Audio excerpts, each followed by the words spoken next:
El analista político Carlos Sijón, buen día, bienvenido a Punto de Orden. Javier, ¿cómo estás? Un gusto tenerlo aquí. Tenemos 16 candidatos presidenciales. ¿Sabe usted quiénes son, qué ideología representan o cuál es la propuesta de cada uno? No, en absoluto. Yo creo que destacan entre 4 y 5 candidatos, el resto son prácticamente desconocidos. Yo hago análisis todos los días, estoy revisando las cosas, veo las noticias y de algunos no sé ni siquiera quiénes son. Es increíble, ¿no? Y honestamente no me interesa saberlo. Increíble que tengan, la mayoría de candidatos no pasan del 2%. ¿Qué hacer con tanto candidato? Y otra cosa, no se han dado cuenta los candidatos que van a tener que hacer vómito prieto. Porque si no llegan creo que al 5% del padrón, ¿no? Claro, tienen que devolver el 50% claro. de lo que les da el CNE. Ahora, aún así es una buena inversión. ¿Usted cree? Sí, claro. ¿Por qué? Porque no van a gastar lo que les den. No van a gastar lo que les den y entonces pues no les va a sobrar. Pero a ver, ¿cómo es eso que no van a gastar lo que les den? Claro, no están obligados a gastar el dinero que les asignen. Pero igual lo tienen que devolver después, si es que no llegan a la... Pero es que no puedes llegan, quedar claro, con más de lo que devuelves, porque claro, no se devuelve el 100%. Pero a ver, ¿cuánto cuesta una campaña presidencial? Una buena campaña presidencial en Ecuador, ¿cuánto más o menos usted cree que puede costar? No tengo idea. Yo he escuchado que alguien decía que no podía aceptar una candidatura si no tenía $1 millón. No, pues yo estaba hablando en cambio de 5. No, y otro decía que lo que necesitaba era 10. Entonces depende de sus expectativas, ¿no? Claro. O sea, ¿cuánto dinero tenía Lucio Gutiérrez cuando empezó a hacer la campaña? ¿Cuánto puso de dinero? Tenía una camioneta, ¿no? O sea, yo creo que es difícil saber. Las campañas han cambiado mucho, ahora estamos en redes sociales, en este momento estoy viendo mucha inversión de 2 o 3 candidatos en redes sociales, eso cuesta. La producción, los videos bien producidos, eso tiene un costo interesante. Pero no todos van a hacer eso, ¿no? Y los candidatos tienen distintas fortalezas. Leonidas Issa, por ejemplo, yo creo que él no va a gastar mucho dinero en una campaña, no lo veo gastando mucho dinero, pero Francesco Tabaqui está muy fuerte, yo creo que tiene un gasto electoral en este momento elevado. Carlos, buenos días. Gracias por estar aquí con nosotros en Punto de Orden. Volviendo al tema de efectivamente del gasto electoral, todos sabemos que es a partir de la reforma que se hizo en el gobierno de Rafael Correa, el gasto electoral en teoría es financiado por el Estado, ¿no? Todos los partidos reciben. No es en teoría, eso es. Sí. Es así, lo digo en teoría porque todos sabemos también que aparte de eso, los candidatos con poder económico obviamente invierten sus propios recursos para poder ser más mediáticos, ¿no? Entonces, al final del día, quienes tienen mayor exposición son aquellos candidatos que también cuentan con mayores recursos. En este caso, probablemente sea el presidente Noboa, obviamente, va a ser la Revolución Ciudadana, que tiene una estructura muy grande. Jan Topic tiene recursos propios también que lo pueden catapultar. Probablemente Francesco Tabaqui también pueda, en ese sentido, avanzar. El tema es, ¿qué necesidad hay entonces de mantener esta figura del financiamiento electoral por parte del Estado si finalmente sabemos que los candidatos, lo que querían ese financiamiento era ponernos en igualdad de condiciones? Pero la realidad es que no hay igualdad de condiciones. Pero siguen invirtiendo. Sí hay un fundamento democrático, porque si no existiera esto, las personas sin posibilidades no pudieran aspirar. Y entonces sí tiene una importancia igualitaria en el sentido de que cualquier ciudadano pudiera presentar su candidatura. Sí, yo creo que el problema más bien surge por que esto se entregue a todas las personas, a cualquier partido o movimiento con una base electoral muy pequeña, ¿no? Porque en Europa, por ejemplo, en España, sí solo se le entrega este financiamiento a aquellos partidos que tienen representación parlamentaria. Entonces sabemos que en España hay 6, 8, 10 partidos con representación parlamentaria y el resto no se les entrega, pues mientras no consigan esa representación. Aquí se le da a todos los movimientos. Yo no creo, honestamente, que este sea un grave problema para la democracia en el Ecuador. El costo de una campaña electoral o cómo se financian los partidos. Esto fue una idea del régimen de partidos del 79, que había que financiar para permitir que personas de clase media o de extracción popular puedan ser candidatos. Personas como Jaime Roldós, por ejemplo, quizás no hubieran llegado a ser presidentes de la República si no tenían un financiamiento del Estado. Y me parece que eso sí puso en igualdad de condiciones. Ahora, hay unos reglamentos y unas leyes que hay que respetar. Aquellos en este momento el Consejo Nacional Electoral, por ejemplo, debería estar preguntando por qué usted está haciendo campaña o por qué está haciendo un spot diciendo soy fulano de tal, tengo unos caballos. Habría que preguntarles, ¿no? Yo creo que si todos cumpliéramos nuestro deber, si el Consejo Nacional Electoral estuviera actuando como debiera actuar, pues la circunstancia fuera mejor. Yo creo sobre eso, Carlos, bienvenido a Punto de Orden, qué gusto saludarle y conversar con usted. Verla. Yo creo que hay un tema de valorar el esfuerzo que hace cada ecuatoriano cuando aporta con impuestos, cuando da de su dinero para que el Estado lo gestione. Creo que en este sentido, la facilitación de dinero público a candidatos que no tienen representatividad, de alguna manera se convierte en un irrespeto, una desconsideración al gravísimo e inmenso esfuerzo que hace cada uno de los ecuatorianos en contribuir con ese dinero. Es decir, darle una asignación para un binomio presidencial a quien no va a sacar ni siquiera un 1%, ¿no le parece a usted que es casi una ofrenda al esfuerzo que hacemos diariamente contribuyendo con impuestos? De ninguna manera. Financiar la democracia, no permitir igualdad para todos, yo no creo que sea una afrenta para nadie. El problema quizás sea en la facilidad de poner un movimiento, de formar un movimiento, yo creo que habría que fortalecer los requisitos. Yo creo que no se repitan las firmas, por ejemplo. Yo creo que, por ejemplo, debería haber más democracia dentro de los partidos. Entonces tenemos un grupo de 17 partidos en los cuales no hay democracia interna, pero hay unos organismos que están a cargo. El Consejo Nacional Electoral tiene como función controlar esto. Entonces tenemos, pues, todos sabemos que esto es una farsa, todos sabemos, estamos conscientes de que no existe democracia interna en los partidos. Antes existía.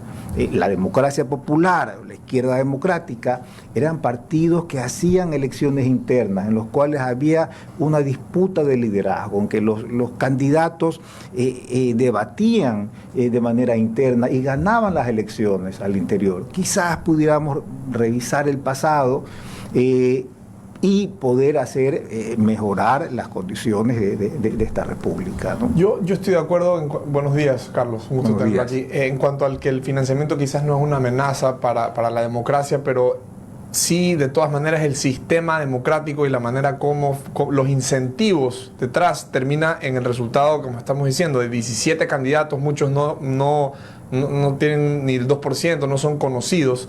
Entonces, ¿qué reformas se pudieran dar para que esto no se dé? Digamos, que hayan filtros o requisitos un poco más estrictos para el número de partidos y movimientos que tengan capacidad para presentar candidatos. Porque hoy en día lo que sí termina pasando es que el electorado se confunde. Ya son 17 binomios en la papeleta final, uno ya no se acuerda ni de cuáles son las propuestas, ni a quién está defendiendo cada binomio, quién representa o qué representa. Claro. Entonces, deberían ser partidos políticos establecidos con un tiempo.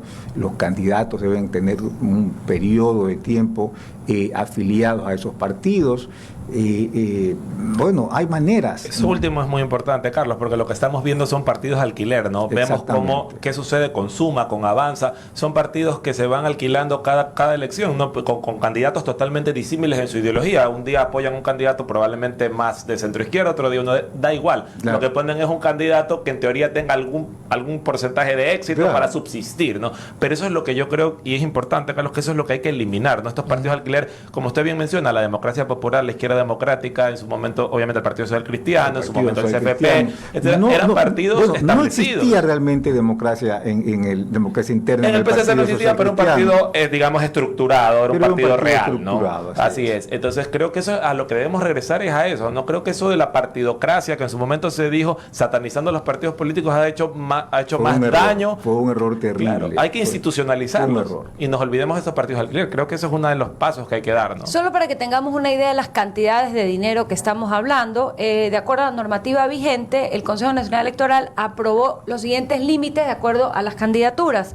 En el binomio presidencial, $5.494.525. En los parlamentarios andinos, $137.363. Y los asambleístas nacionales, $4.120.894.20. Esto quiere decir que son 40 centavos por número de electores. No quiere decir, este es el máximo que puedes gastar.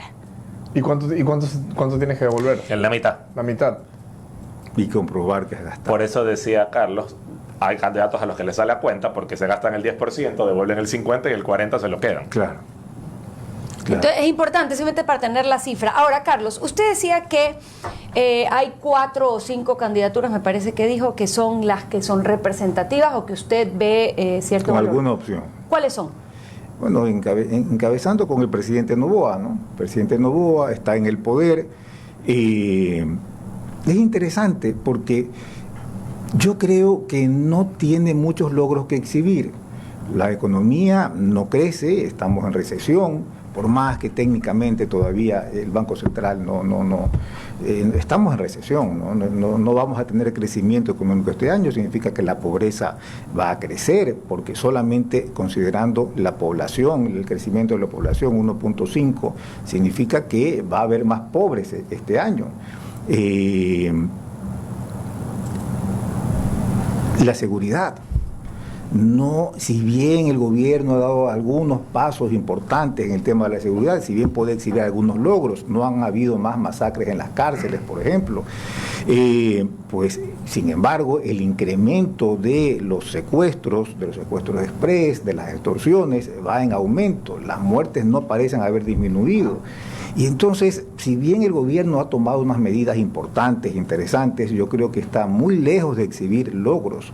Y entonces, si tenemos un ambiente de seguridad, que con un país en estado de emergencia todavía, con provincias con toque de queda, si tenemos una economía que no crece, ¿no? Si el empleo no ha aumentado, yo no sé, es difícil entender cómo un candidato que puede exhibir esos logros pudiera tener realmente una. Ahora, ¿qué es lo que está ocurriendo? Una propaganda enorme, ¿no? Una enorme cantidad de propaganda, una presencia física, pues, utilizando el Estado, lo cual crea una sensación, una burbuja, que nos da la impresión de que el candidato Noboa es un candidato muy fuerte. Yo creo que hay que tener claro que los candidatos que empiezan un proceso muy arriba normalmente no son los que ganan. Está la Revolución Ciudadana, Luisa González. Yo no sé si Luisa González, tenemos todavía la duda de cuál va a ser su binomio, si va a ser el señor Diego Borja o si va a ser este señor Sánchez, que no recuerdo su nombre, Eduardo Sánchez de Reto. Y entonces no sabemos todavía cuál va a ser el candidato. El desempeño de Luisa González, pese a sus limitaciones evidentes, pues sacó una buena votación en la elección pasada, pero es una candidata que yo creo que en la dialéctica, en el momento de exponer planes, no resulta demasiado buena. Está Jan Topic. Y con una Revolución Ciudadana debilitada. No sabemos exactamente cuán débil está. Debería estar debilitada con todo el escándalo de sus conexiones del partido con la mafia, con el señor Leandro Norero, ¿no? Debería debilitarse, pero vemos que quienes han tenido contacto con Leandro Norero, quienes hablaban con él todos los días, pues ahí siguen, ¿no? Siguen funcionando, y entonces no tenemos claro hasta qué punto los vínculos, parece clarísimos, del correísmo o de miembros del correísmo con la mafia, con el narcotráfico, pueden realmente debilitar su candidatura. Tengo algunas inquietudes, comentarios del público. Julio Acuña: Estados Unidos, con más de 360 millones de personas, elige entre 2 candidatos. Ecuador, con 17 millones de indios, elige entre 16 pillos. Cada candidato debería pagarse su propia campaña, dice Acuña. Opinión. Pero no es exactamente cierto, ¿no? Porque los Estados Unidos sí tienen unas elecciones internas que participan muchos candidatos. Y entonces los candidatos no solo son Kamala y Donald Trump, sino que hay varios otros candidatos, lo que pasa es que no llegan ni al 1%, el Partido Libertario, etc. Claro. Otro oyente dice, deberían regular la propaganda en la televisión. Por ejemplo, en Chile solo hay propaganda antes del noticiero. Ahí participan todos los candidatos con un mismo tiempo. Otro oyente, se debe entregar el dinero a partidos que representen, por lo tanto deberían haber más requisitos para formar un partido político. Ahora en Ecuador cada ciudadano puede ser candidato. Mala política. Carlos dice, se gastan casi 40 a 80 millones entre segunda y primera vuelta. ¿Ustedes creen que entran a gobernar? Opiniones. Bueno, yo reitero mi opinión de que el gasto, la inversión en la democracia es importante y que una nación democrática debe estar dispuesta a hacerlo. Carlos, yo me pregunto, ¿no? ¿Cuál va a ser el costo de esta broma democrática? No hablo del dinero, sino en términos de gobernabilidad. Bueno, la gobernabilidad yo creo que está definida básicamente por las mayorías en la Asamblea. Y entonces aquí no sabemos qué va a pasar, no sabemos si todos estos candidatitos van a poder llegar a la Asamblea, no tenemos idea. Y quizás la Asamblea se reparta entre estos 5 candidatos que yo creo que tienen más opciones. 5 partidos, 5 movimientos en la Asamblea le dan a uno la posibilidad, creo que, de gobernar. Sin embargo, la reforma de elegir asambleístas en la segunda vuelta, yo creo que eso es una reforma en la cual el país debe insistir. Si usted me permite, yo quisiera continuar con el análisis de los otros candidatos que yo creo que tiene alguna opción. Está el señor Jan Topic, que lo veo creciendo, ¿no? Lo veo con posibilidad de crecer. Tiene la bandera de la seguridad.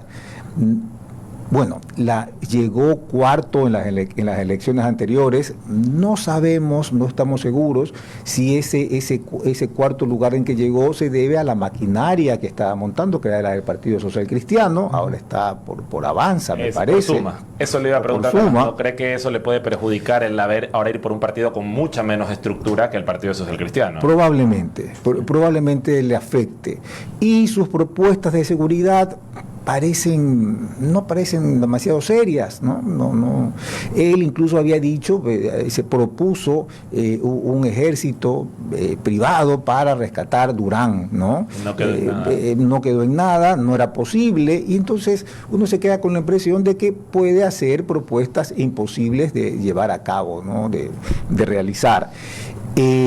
Yo no despreciaría la posibilidad de que Francesco Tabacchi desarrolle una opción, tenga una opción. Veo que tiene una candidatura muy fuerte, veo que el estilo de campaña, él tiene un director de campaña que puso a Herbas, que era un completo desconocido, en cuarto lugar, que luego entró a trabajar con Guillermo Lasso y lo llevó a un triunfo en la segunda vuelta. Tiene un director de campaña, un director de imagen bastante bueno,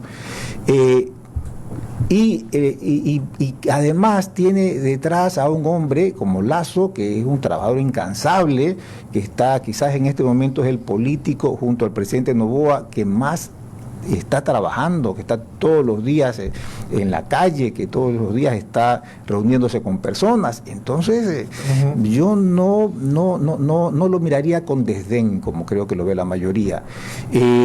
Leonidas Issa, ¿cuán posible puede ser que Leonidas Issa, con ese estilo combativo, con ese estilo de trinchera, pueda triunfar siendo candidato de Pachacutic? Regularmente Pachacutic ha sacado el 3% de la... Salvo con Yacu Pérez, ¿no? Claro que con Yacu Pérez llegó al 17%, pero era Yacu Pérez, que era un hombre con una larga trayectoria política, ya había sido candidato, tenía una compañera sentimental que lo ayudaba muchísimo y que le daba mucha imagen, buena imagen. No lo sé, yo de Issa no estoy seguro que pueda lograr nada, pero de estos 4 candidatos creo que... ¿Y Henry Cucalón, Carlos, lo ve con alguna posibilidad de crecimiento? Lo veo, sí, a Henry Cucalón, Cucalón muy bien. Es un político con trayectoria, con experiencia, con mucha experiencia. El partido por el que está participando quedó tercero en las últimas elecciones. Sí, alguien podría alegar que quedó tercero por la muerte de Villavicencio, pero Villavicencio está muerto y hay personas que todavía tienen clara la figura de Villavicencio.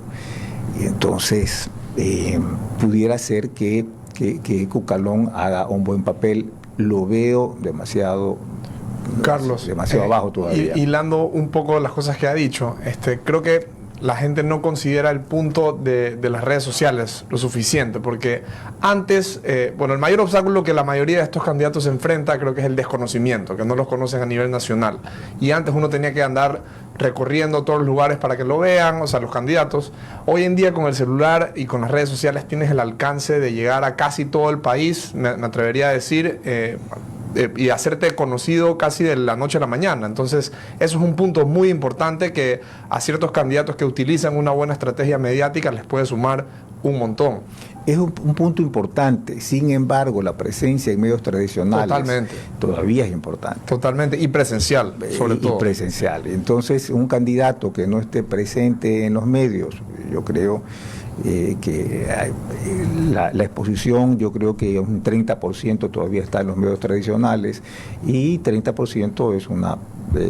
Herbas creció a punta de redes sociales cuando quedó cuarto en las elecciones. Herbas creció básicamente en redes sociales. Es una manera de encender la llama. Iba en una patineta a todos lados. Mucha gente votó por él por de viuda. Mucha gente decía, lo vi en TikTok y votó por él viéndolo en TikTok. Claro, hacía el ridículo y a la gente le parecía que eso era bueno. ¿No? Bueno, agradecemos el análisis político de Carlos Hijo. Muchísimas gracias, Carlos. Un gusto tenerlo aquí. Un corte y regresamos con más.